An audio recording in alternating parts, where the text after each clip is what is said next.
अस्सलाम वालेकुम dear students, first year computer science की हमारी आज की इस वीडियो में हम बात करेंगे ब्लॉकचेन टेक्नोलॉजी पे। टॉपिक का नाम है जी इंट्रोडक्शन टू ब्लॉकचेन टेक्नोलॉजी। काफ़ी लेंथी टॉपिक होगा बट एक्चुअली हम लोग इसको कवर करेंगे आज पीयर टू पीयर तक। जो हमारा पी टू पी कॉन्सेप्ट होता है ब्लॉकचेन के अंदर सिर्फ यहाँ तक होगा, बाकी के इसके जो यूज केसेस होंगे वो हम बाद में डिस्कस करेंगे, तो इसकी डिवीजन कर लीजिएगा। फिर हम इंशाल्लाह इसके ऊपर बात करेंगे कि ये लॉन्ग क्वेश्चन भी किस तरह से आ सकता है अपनी नेक्स्ट वीडियो में। फिलहाल आज किस तरह से क्वेश्चनिंग आएगी या इसका कॉन्सेप्ट क्या है उसके ऊपर बात करते हैं। सबसे पहले तो ब्लॉकचेन की डेफिनेशन, उसके बाद फिर फंडामेंटल्स ऑफ ब्लॉकचेन में एक कॉन्सेप्ट है और एक एग्जांपल है ब्लॉकचेन के बारे में। इसके फीचर्स कौन कौन से हैं ब्लॉकचेन के, बहुत इंपॉर्टेंट डेफिनेशन होगी शॉर्ट क्वेश्चंस में इन चीजों की, और इसका कोर प्रिंसिपल क्या है। फिर से ये 3 पॉइंट्स, इनकी डेफिनेशंस, इम्यूटेबिलिटी का कॉन्सेप्ट वेरी इंपॉर्टेंट, और उसके बाद आपके कंपोनेंट्स कौन कौन से हैं शॉर्ट में। ठीक है जी, तो लॉन्ग क्वेश्चन भी यहां तक भी लॉन्ग क्वेश्चन ये कंप्लीट हो सकता है कंपोनेंट्स तक, ये याद रखिएगा। तो हम स्टार्ट कर रहे हैं ब्लॉकचेन के बारे में, वेरी इंपॉर्टेंट कॉन्सेप्ट। सबसे पहले तो ब्लॉकचेन का जो कॉन्सेप्ट है सतोशी नाकामोटो ने दिया, जो कि हिस्ट्री में एक अननोन पर्सनैलिटी है जिसके बारे में लोगों को इससे ज्यादा कुछ नहीं पता।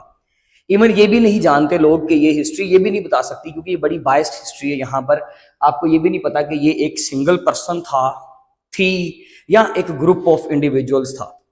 बस इसके नाम से इसको मंसूब किया जाता है कि जिसने ब्लॉकचेन का और बिटकॉइन का कॉन्सेप्ट दिया था।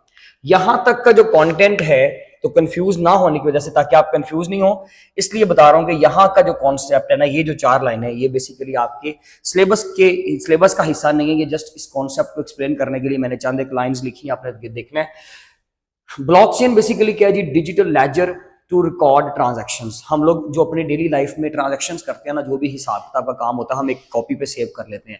छोटी सी डायरी होती है लोगों की पॉकेट में, या उन्होंने अपने ऑफिस टेबल के ऊपर एक छोटा सा रजिस्टर रखा होता है, उसके ऊपर वो स्टोर करते हैं, सारी ट्रांजैक्शंस को लिख लेते हैं, रिकॉर्ड कर लेते हैं, दैट इज अ लेजर। और यहाँ पे ये डिजिटल लेजर है।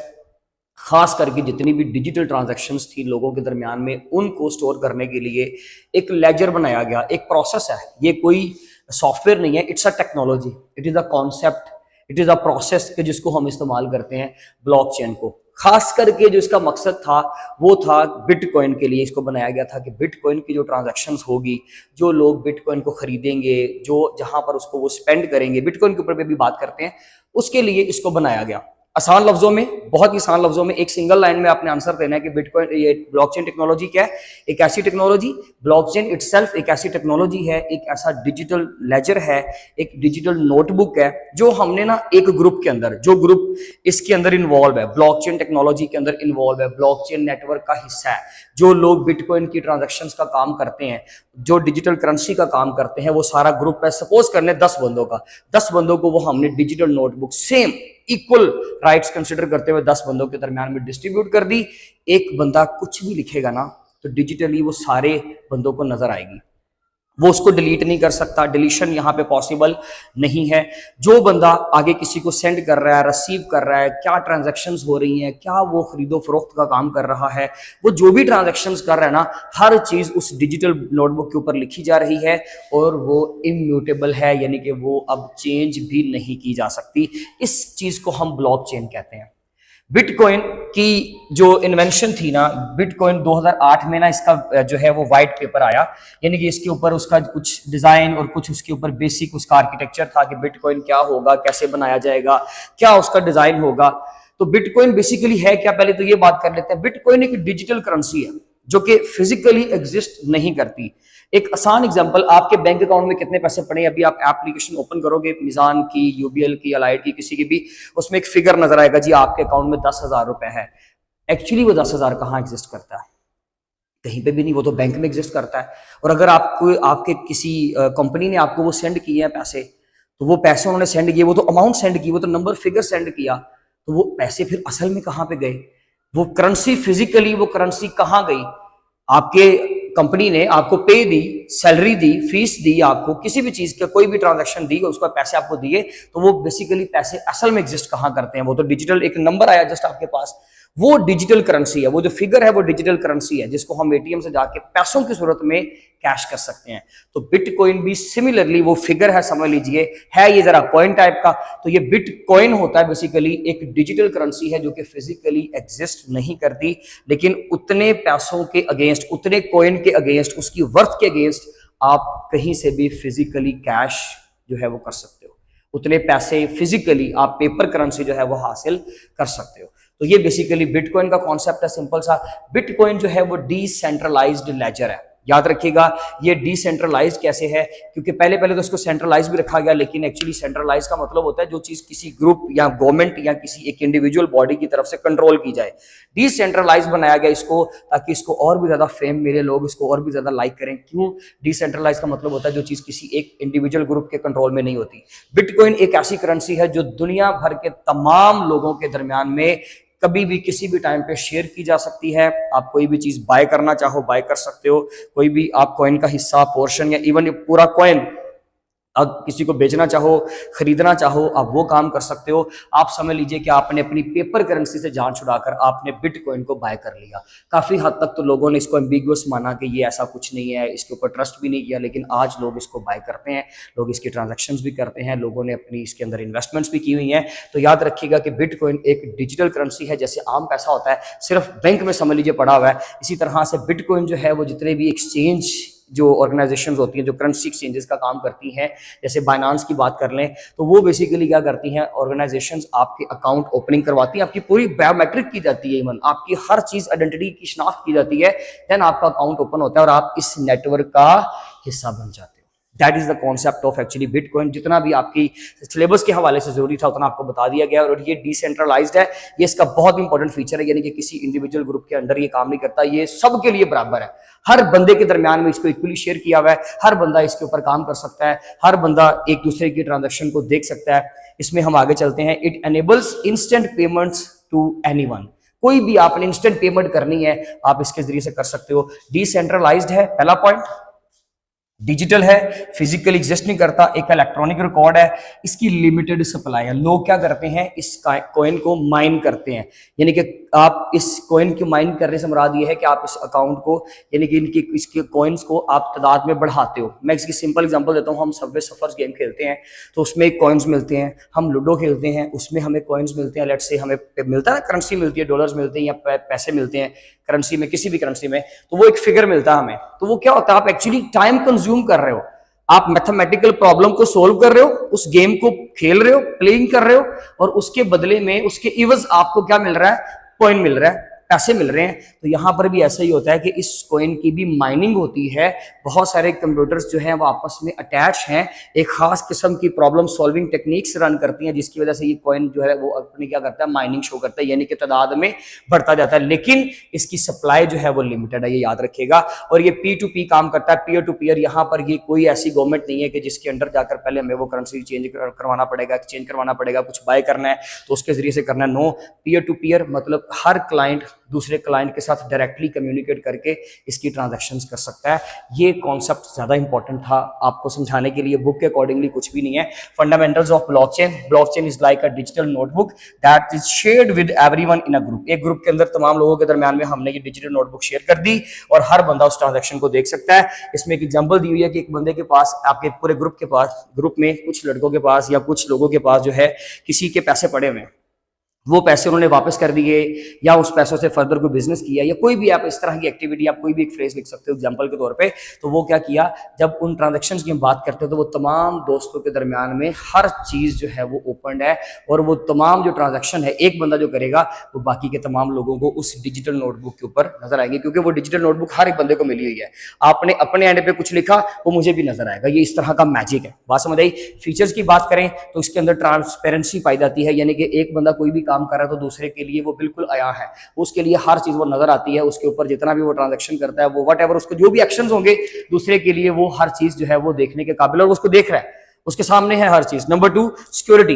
और सिक्योरिटी के लिए ही तो ब्लॉकचेन की टेक्नोलॉजी को ऐड किया गया था बिटकॉइन के लिए, क्योंकि बिटकॉइन एक बहुत जबरदस्त एक कॉन्सेप्ट था, एक आइडिया था।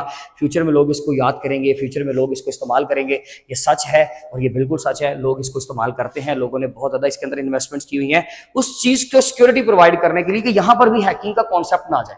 यहाँ पर भी लोग जो है वो इसके अंदर कोई फिशिंग की टेक्नोलॉजी से इस्तेमाल ना करना शुरू कर दें, लोग किसी तरह की चोरी करना शुरू ना कर दें। इसलिए ये सबके लिए सेम है, ये सबके सामने है।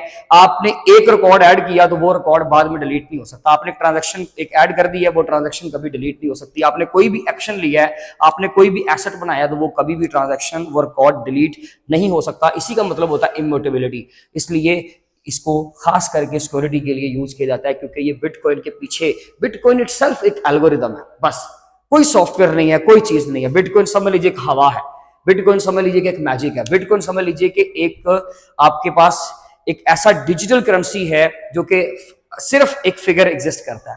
तो उसकी सिक्योरिटी तो डेफिनेटली चाहिए थी ना, उसकी ट्रांजैक्शंस होनी है, वो ट्रांजैक्शंस कोई रिमूव ना कर सके, कोई अपनी तरफ से लिया गया एक्शन उसको बैक ना कर सके, अनडू ना कर सके। इसलिए हम लोगों ने उसके पीछे कौन सी टेक्नोलॉजी चला दी? ब्लॉकचेन। एक ऐसी टेक्नोलॉजी, कुछ भी लिखोगे सबको दिखेगा, ये इसको सिक्योरिटी प्रोवाइड करता है। डिसेंट्रलाइजेशन हम ऑलरेडी बात कर चुके हैं कि ये इंडिविजुअल ग्रुप उसको कंट्रोल नहीं करता, गवर्नमेंट कंट्रोल नहीं करती, ये हर बंदा ही कंट्रोल कर रहा है। ये हर बंदे के दरमियान में बराबर तकसीम है। दुनिया के किसी भी कोने में हो आप, दुनिया के किसी भी कोने में आपका दोस्त है, आप आपस में इसके ट्रांजेक्शन्स कर सकते हो।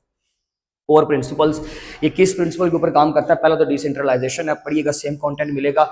इम्यूटेबिलिटी का मतलब होता है कि जब आप कोई काम करें तो उसको चेंज ना हो सके बाद में, आप उसके अंदर कुछ एडिट ना कर सको, मॉडिफिकेशन ना कर सको, अपडेट ना कर सको। आपने जो एक्शन ले लिया है बस आप उसके ऊपर पूरा उतरेंगे और उसी के ऊपर आपको खड़ा रहना पड़ेगा, आप उसको चेंज नहीं कर सकते। That is called as immutability. ये एक ऐसा प्रोसेस होता है कि जब हम किसी सिस्टम में कुछ चेंज लाते हैं तो उसको आप दोबारा से अनडू नहीं कर सकते, वापस नहीं लेके जा सकते। कंसेंसस मैकेनिज्म, इसके अंदर बेसिकली कंसेंसस मैकेनिज्म इस्तेमाल होते हैं। डिसीजन मेकिंग है समझ लीजिए एक तरह की, कि ये जो हमारे पास नोड्स हैं, ये मेरे पास एक ब्लॉकचेन नेटवर्क है, याद रखिएगा। ये ब्लॉकचेन नेटवर्क है। इसमें ये सपोज करें नोड का ये रिकॉर्ड था, इस ब्लॉक का या इस नोड का ये रिकॉर्ड है। दीज आर द कंप्यूटर्स, ये सारे कंप्यूटर हैं, ये नोड कहलाते हैं, जो आपस में जुड़े हुए हैं, ब्लॉकचेन नेटवर्क का हिस्सा है और ट्रांजैक्शंस कर रहे हैं। ट्रांजैक्शन, कोई एक्शन ले रहा है, कोई इन्वेस्टमेंट कर रहा है, कोई उस नेटवर्क का हिस्सा बना हुआ है। ये सारे मिलकर इस पूरी चेन को बनाते हैं। तो याद रखिएगा, इन्होंने जब कोई भी चीज का डिसीजन लेना होता है, मेजोरिटी यहाँ पे जब कोई डिसीजन लेती है, जब नोड्स एक ग्रुप के अंदर मेजोरिटी जो नोड्स एक चीज के हक में जब फैसला सुना देते हैं, उस एक्शन को ही प्रोसीड किया जाता है, क्योंकि सबको बराबर राइट्स हैं। तो मेजोरिटी अथॉरिटी वाला रूल यहाँ पर चलता है। उस चीज को हम बोलते हैं कंसेंसस मैकेनिज्म, कि जब कोई भी चाहेगा जी हमने यहाँ पे करेंसी होल्ड करनी है, यहाँ पे नई ट्रांजैक्शन होनी है, यहाँ पे नया ब्लॉक ऐड होना है, ये ब्लॉक्स है ना, these are the block. Actually यही तो ब्लॉक चेन है, ब्लॉक।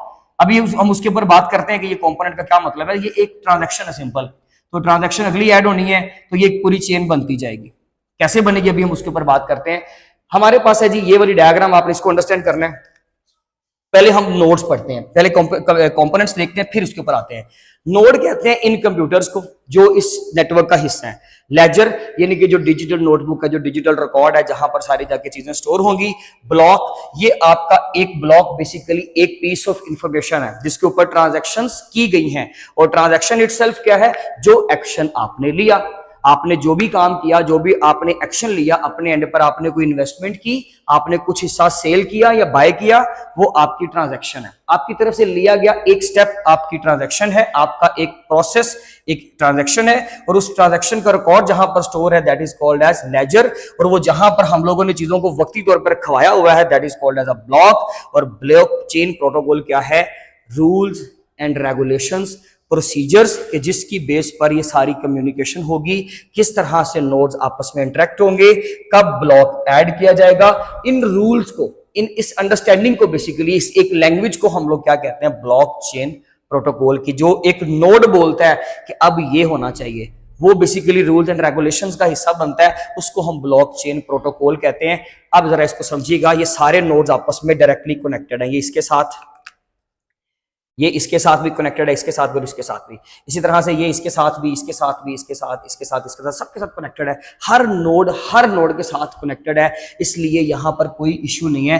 दो लोगों के दरमियान में अगर लिंक नहीं होता तो फर्दर अभी भी कम्युनिकेशंस बाकी हैं, हर चीज आपकी चल रही है। सिस्टम किसी भी तरह से डिपेंडेंट नहीं है किसी चीज के ऊपर। ये ब्लॉक्स बन रहे हैं आपके, ये हमारा एक ब्लॉक है। इस ब्लॉक के अंदर तीन तरह की इंफॉर्मेशन होती है, याद रखिएगा। एक तो आपके ट्रांजैक्शन, जो आपने काम लिया, जो आपने एक्शन लिया, इसके ऊपर इंशाल्लाह हम यूज केसेस में मजीद बात करेंगे। इसके अलावा इसके अंदर एक ऐड होता है टाइम स्टैम्प। अब टाइम स्टैम्प क्या है?